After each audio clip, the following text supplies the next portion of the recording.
waxay u dhaceen inan aan saaxiibnahay baan israacanay barnaamij dalxiis baan wada aadaynay kadib waxay igu tiri inan baa ku soo maraysay soo raac kadib tagsigii dhaweeyaha iyo inan saaran baa soo maray waan raacay suuqa markaan marayay baan qaraacay aan ku yiri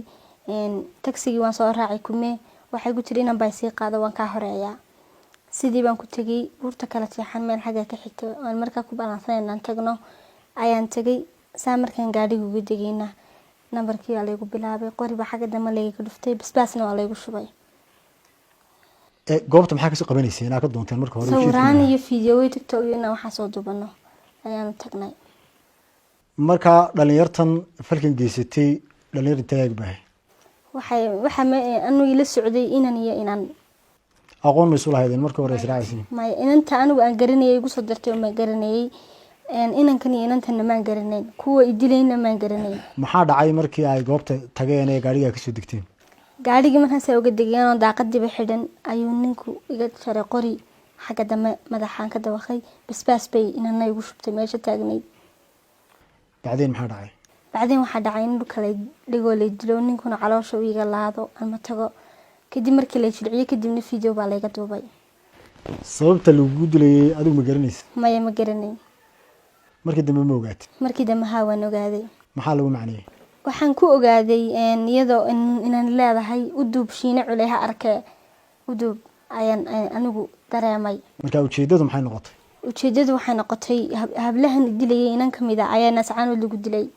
waa inan istileen markaas darteedu bay inantii aan isku qabiilnahay un bay dilaysay marka inantaa hore ee laascaanood waxa weeyaan falkan ku geysatay inantaas nascaanood falkan ku geysatay anagu kale ehel waan nahay oo magac guud baan wadaagnaa laakiin ehel isku sii dhowna ma nihin mana aqaano anigu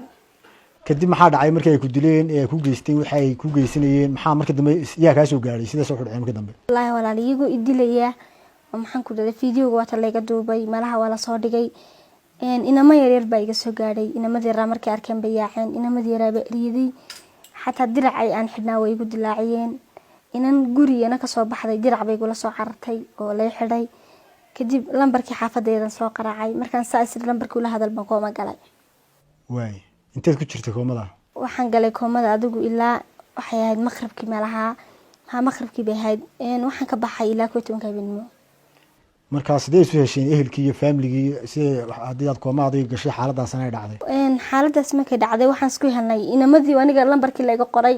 way qabteen xaafadeedu xataa telefoonka way qabteen kadib inamadii yaraa iyo inantii igu qabatay marada ayaa qaraacay oo u sheegay si wuxuu dhaceen way talaabo maxaa qaadeen oo ku saabsan arintan iyo u gudbiseen laamaha amniga ma u gudbiseen walaal talaabo waa la qaaday oo dawladdu ay ku tala jirtaa baaritaan badanna waa la hayaa wali se lama helin waana ku rajay weynahay in la soo qabto sharciga la horkeeno